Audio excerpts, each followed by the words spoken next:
Як швидко буде саме оголошені вибори? Я навіть запитаю трохи пізніше, які у кого перспективи, але як буде впливати фактор військових на політичне життя?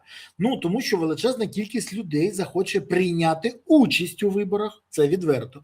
Вже помітно, що і влада, і опозиція намагаються залучати військових до своїх майбутніх проєктів. Але ж так само всі розуміють, що поки є військовий час, це складно, ви праві на 100%. То коли буде найближчий варіант оголошення виборів? Бо не можна не помітити, що це вже перезрівше питання, яке має тиск всередині. Хоч влада у нас любить казати, на нас тиснуть зовні. Та не треба тиснути зовні. Вам треба просто переобрати, вибори провести і програти вибори. І це буде чесно. Або виграти вибори. Це теж буде чесно, якщо не буде використовуватись адмінресурс. Але вибори – це ж прояв демократії. То коли буде, то можна ж на фронті буде все стабілізовано, але буде далі військовий стан. Не можна буде проводити вибори, бо Путін нападе. Ну, будеш любити казати це 100%. Ну, дивіться, тут же ще є момент один. Вибори треба оголошувати і можна оголошувати тоді, коли буде вирішено питання участі в цих виборах людей, які носять форму, які є діючими військовослужбовцями. Оскільки в противному випадку це ж буде порушення прав.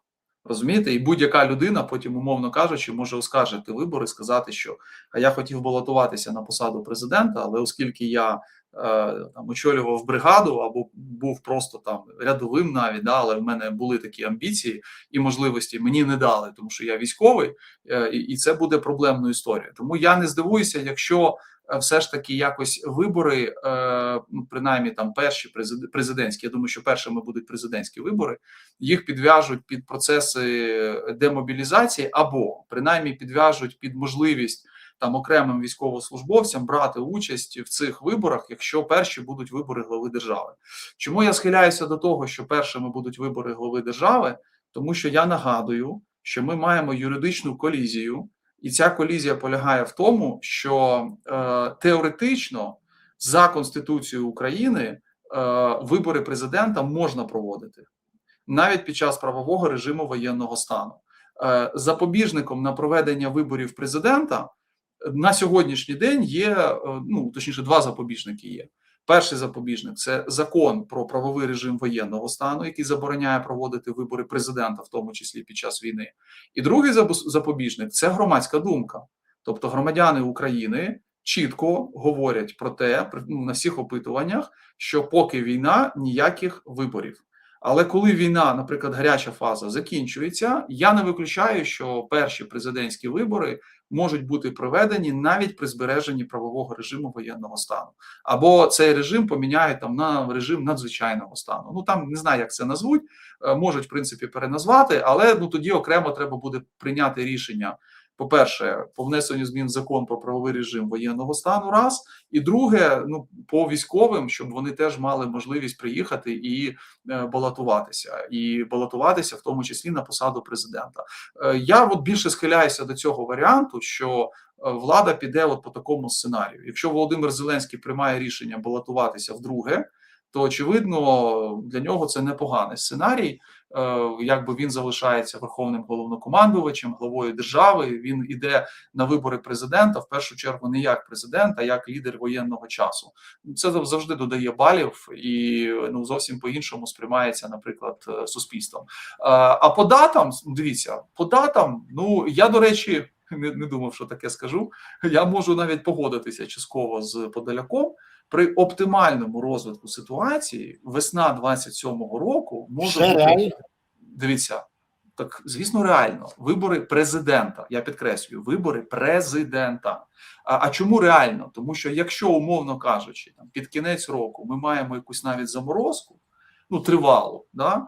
Потім, хоча тут знов момент, я не здивуюся, якщо ми отримаємо заморозку, наприклад, там, на жовтень-листопад, а з кінця грудня росіяни розморозяться. Ну, тому що зима, там, да, вони скажуть, знову Удари по енергосистемі, по тепломережам. звинуватять Україну в тому, що ми порушили режим припинення вогню. Ну, це ж стандартний синдром Глявіца ніхто не скасовує. Оця їхня стандартна пропагандистська хрень, вибачте, те, що вони роблять зараз з цим Старобільськом, там, от цими речами, тільки щось таке там придумають і будуть розкручувати, що Україна щось там порушила і так далі. Але якщо режим зберігається до весни, то, ну, давайте відверто, чисто політтехнологічно, я зараз навіть безособово говорю, тут питання навіть не в адміністративному ресурсі, питання в тому просто, що для діючого глави держави це набагато кращі стартові можливості, ніж 3-місячна кампанія, коли немає правового режиму воєнного стану, всі роблять все, що вони, скажімо, хочуть, да, там говорять все, що вони хочуть.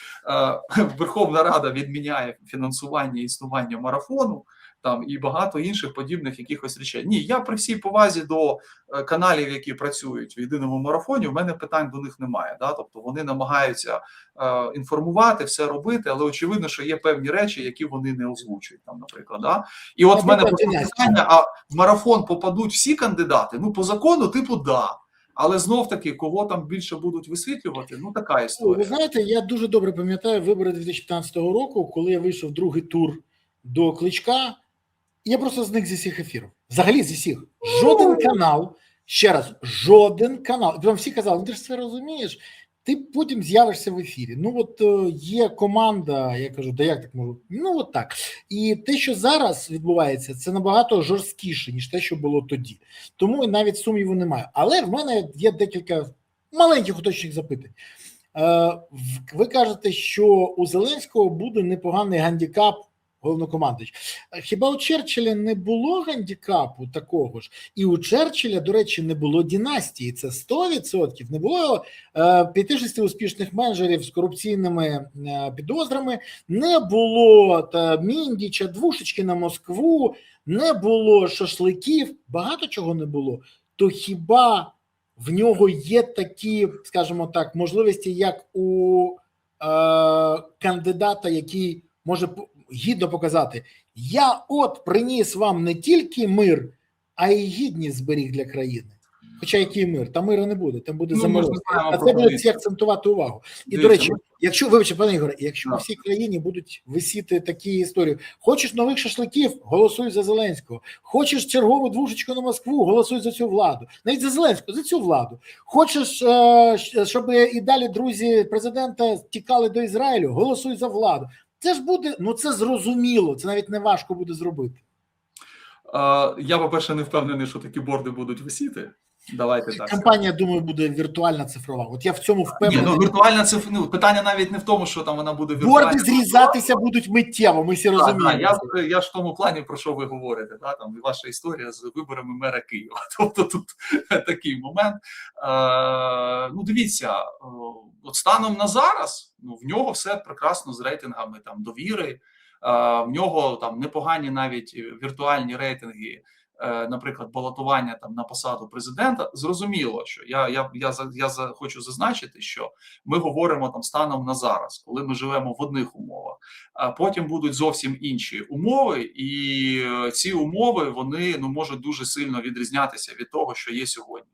І відповідно, ну, це може сильно там вдарити по рейтингам і вдарити взагалі по перспективам. Приклад Черчилля, він, до речі, дуже релевантний в даному випадку, тому що Черчилль був абсолютно переконаний, що він виграє без проблем вибори, да, і в нього не буде жодних проблем, тому що, ну як, він тільки що переміг Гітлера, і він реально був людиною, яка, ну, до цього дуже сильно доклалася. Я хочу нагадати, що Велика Британія ледь не єдина країна, яка від самого початку до кінця з Німеччиною воювала.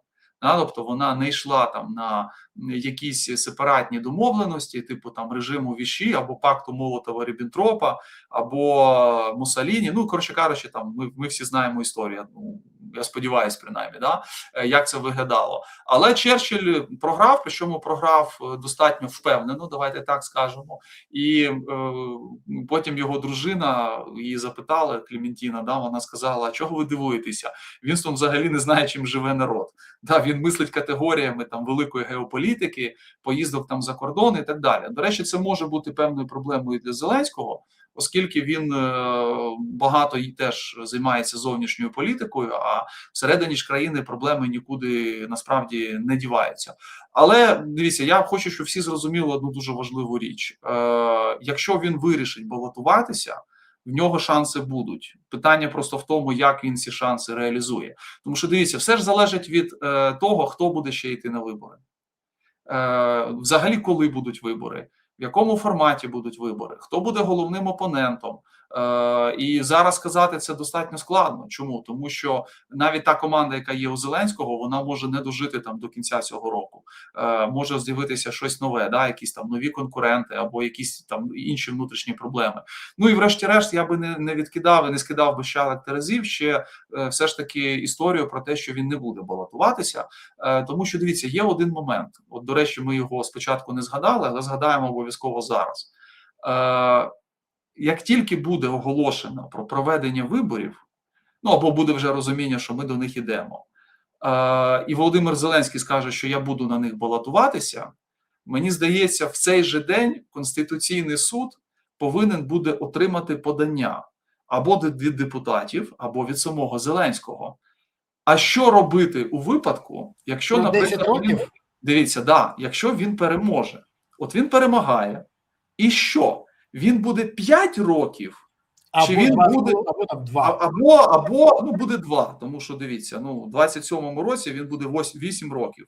Я думаю, що ми з великою ймовірністю з вами через рік будемо в травні ще обговорювати там 8-й рік Зеленського. Хоча, знаєте, я вам скажу чесно, вже це буде неважливо, 2 чи 5. Велика кількість експертів вважає, що в разі перемоги Зеленського Україна програє, просто від проєкту Україна нічого не залишиться. Але це теоретично. Так, це ж ну, є така думка там, да, але насправді, дивіться, ми ж повинні на деталі подивитися. І відповідь Конституційний суд повинен дати.